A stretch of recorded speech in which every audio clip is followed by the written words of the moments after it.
ఎందుకు ధన్యులు సువార్త చేస్తున్నవారు? ఎందుకు ధన్యులంటే ఈ రోజు ప్రపంచ క్రైస్తవ పరిస్థితి ఏమైందో మనకు తెలుసు. ప్రతి ఒక్కరు కూడా సంఘానికి పరిమితమైపోయారు. అవునా కదండి? సంఘంలోనే 4 గోళ్ల మధ్యనే దేవుణ్ణి స్తుతించడం, ఆరాధించడం, దేవుని వాక్యం నేర్చుకోవడం, చెప్పడం. అంటే అది చేయకూడదని కాదు, కానీ ప్రతి క్రైస్తవుడు, సంఘంలోకి చేర్చబడిన ప్రతి విశ్వాసి, సేవకుడు కూడా చేయవలసిన మొట్టమొదటి పని ఏంటంటే యేసుక్రీస్తు వారు సంఘానికి అప్పగించిన పని, మీరు సర్వలోకానికి వెళ్లి సర్వ సృష్టికి ఏం చేయమన్నాడు?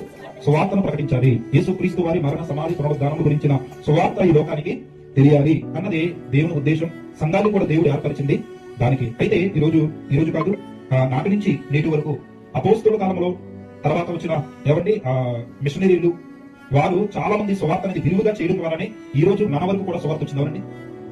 మా వరకు యేసుక్రీస్తు ఎలా తెలిసాడు అంటే, ఆ రోజు యేసుక్రీస్తు ద్వారా ప్రారంభమైంది సువార్త. ఆయన తర్వాత శిష్యులు, ఆ తర్వాత సంఘం విస్తరించింది. అలా సువార్త ప్రకటించడం, అనేక మంది ఎవరిని సువార్తను దేశ విదేశాలకు, ప్రతి ప్రాంతానికి తీసుకెళ్లడం వల్ల ఈ రోజు ప్రపంచం అంతటా కూడా యేసుక్రీస్తు వారంటే